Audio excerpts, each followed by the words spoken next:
नमस्कार, स्वागत है आप सभी का एजुकेशन मंत्रा में। दोस्तों इस वीडियो में हम बात करने वाले हैं बीएड बनाम बीटीसी सुप्रीम कोर्ट केस के बारे में। दोस्तों सुप्रीम कोर्ट में जो पिछली डेट थी 14 दिसंबर की, उसमें एक लंबी और हेल्दी बहस देखने के लिए मिली और इस बहस से काफ़ी कुछ जो केस की दिशा और दशा है वो निश्चित हो चुकी है। और दोस्तों देखा जाए तो ये बहस इन मायनों में भी इम्पॉर्टेंट है क्योंकि इसमें बहुत ही महत्वपूर्ण मुद्दों पर बात हुई है, जो मुद्दे डायरेक्टली अफेक्टेड करेंगे बीएड बनाम बीटीसी केस को और पूरे देश के बीएड और डीएलएड छात्रों को प्रभावित करेंगे। दोस्तों देखा जाए सुप्रीम कोर्ट में कई पक्ष मौजूद हैं, चाहे वो वेस्ट बंगाल का हो, चाहे वो राजस्थान का हो, चाहे वो बिहार का हो, चाहे उत्तर प्रदेश का हो, चाहे वो अन्य स्टेट का हो।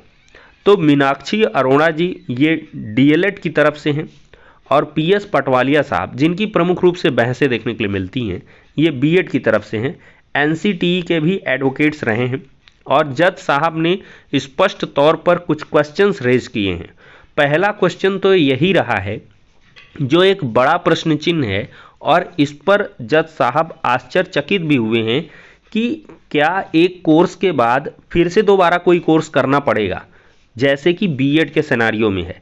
बीएड को एक ब्रिज कोर्स करना है, तो ये बड़ा क्वेश्चन रहा है कि आखिरकार एक कोर्स बीएड अभ्यर्थियों ने कर रखा है टीचर होने के लिए, फिर क्या दोबारा से कोर्स करना पड़ेगा। हालांकि इसका जो है बचाव बीएड के एडवोकेट्स ने किया है कि ये इन्हेंसमेंट के लिए है। ऑलरेडी बीएड कैंडिडेट्स एलिजिबल हैं और एनसीटीई के नाम्स को पूरा करते हैं, लेकिन इनको एक एडअप दिया जा रहा है, बूस्टर डोज टाइप का, कि इनको अलग से एक कोर्स करवा दिया जाएगा और वो ड्यूरिंग सर्विस होगा। ऐसा कुछ नहीं है कि पहले इस कोर्स को करेंगे और फिर इसके बाद इन फील्ड वो जॉब करेंगे। तो आरटीई के एक्ट को भी यहाँ पर लाया गया। बीएड कैंडिडेट्स ने अपना बचाव किया, लेकिन कुल मिलाकर ये निगेटिव पॉइंट रहा है बीएड के कैंडिडेट्स के लिए। और डीएलएड के जो भी एडवोकेट हैं वो इसी पॉइंट पर घेरते हैं कि जब already larger number of candidates available हैं डीएलएड के, जो सारी एक्वायर्ड जो क्वालिफिकेशंस हैं उनको रखते हैं, ठीक है, मतलब जो क्वालिफिकेशंस चाहिए 1 to 5 के लिए उनको सारी कंडीशंस को फुलफिल करते हैं।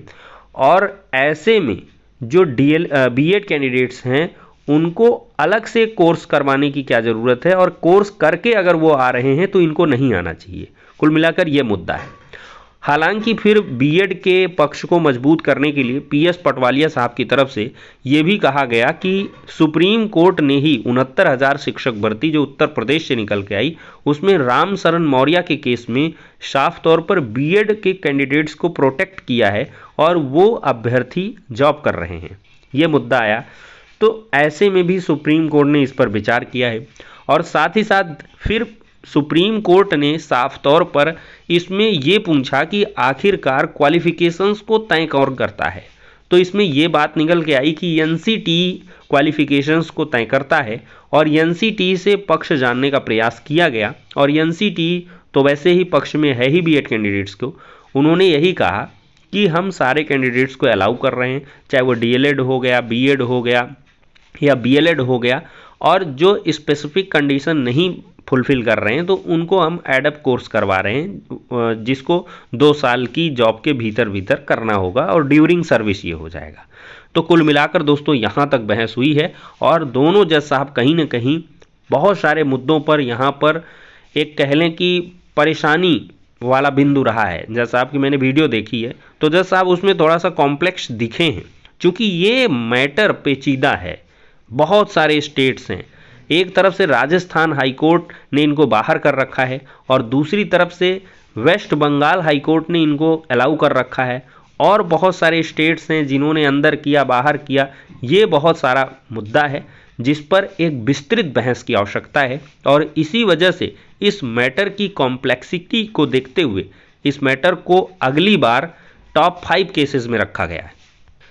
यहाँ पर दोस्तों सुप्रीम कोर्ट का आप ऑर्डर भी देख सकते हैं, डायरी नंबर पड़ा हुआ है, issue notice in WPC number ये लिखा है, list these petitions on 10 January 2023 with in the first 5 matters.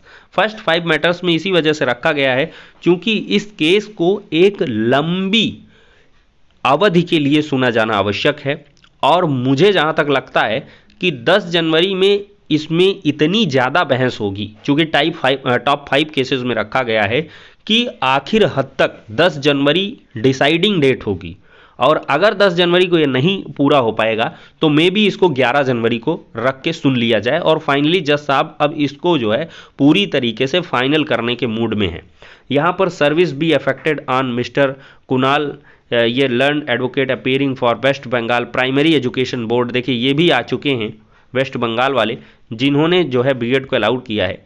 तो यहाँ पर देखा जाए तो 50-50 अभी भी मामला बना हुआ है, 50% बीएड के पक्ष में, 50% डीएलएड के पक्ष में। बीएड के लिए सबसे कमज़ोर जो कड़ी है वो यही है कि डीएलएड के कैंडिडेट्स जब पर्याप्त मात्रा में हैं, पर्याप्त संख्या में हैं और सारे जो क्वालिफिकेशंस हैं एक्वायर करते हैं, तो बीएड को आखिरकार एक अलग सा कोर्स करवा के अंदर क्यों लाया जाए। ठीक है, ये सबसे बड़ा बैरियर है। अन्यथा यहाँ पर देखिए लार्जर प्रोस्पेक्टिव में देखा जाए तो सुप्रीम कोर्ट में ये भी बहस हुई है कि आखिरकार ये डीएलएड वाले यहाँ पर क्यों हैं, क्योंकि पेटिशनर्स कौन है, बीएड वाले हैं, और रिस्पोंडेंट कौन है, डीएलएड वाले हैं, मतलब विपक्ष में।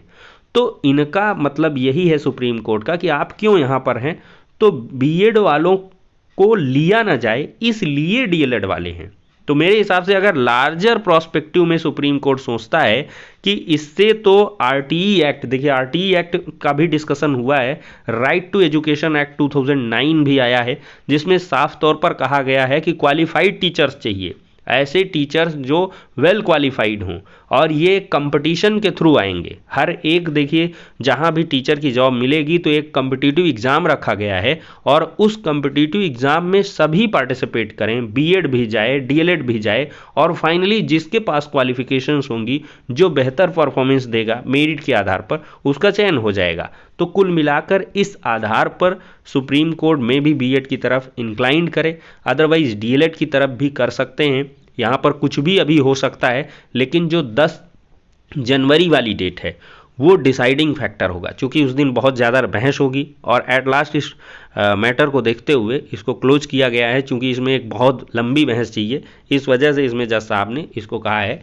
कि ठीक है, इसको हम लंबी सुनवाई के दरमियान सुनेंगे और नेक्स्ट डेट पर इसको जो है सुना जाएगा। एमएचआरडी भी यहाँ पर है, एमएचआरडी, लेकिन सबसे जो कमज़ोर कड़ी है बीएड की तरफ से जो मेन पिटिशनर्स हैं, वहाँ पर देखा जाए तो अगर यहाँ पर सॉलिसिटर जनरल होते या additional solicitor general Aishwarya Bhati ma'am जैसे हैं, तुषार मेहता जी हैं, ये लोग अगर होते तो ये केस और भी जल्दी से ये क्लियर हो जाता, क्योंकि इसमें देखिए सुप्रीम कोर्ट में बहुत कम समय पे सुना जाता है और ये केस बहुत लंबा है। अगर बड़ी बॉडी इसमें जो है बहस करती हैं, जैसे एमएचआरडी, एनसीटी ने पक्ष रख दिया, एमएचआरडी को सुन लिया जाएगा, फिर इसके बाद एएसजी हो गए या एसजी हो गए, इनको सुन लिया जाएगा, तो ये फाइनली जो है क्लोज हो जाएगा मैटर, और जो भी फैक्टर होगा, जो भी ऑर्डर होगा, वो पूरे देश को प्रभावित करेगा। तो ऐसे में दोनों पक्षों को मजबूती से अपना पक्ष रखने की आवश्यकता है, स्पेशली नेक्स्ट डेट के लिए। तो फिलहाल के लिए दोस्तों ये हो गई पूरी अपडेट, नेक्स्ट वीडियो में मिलते हैं।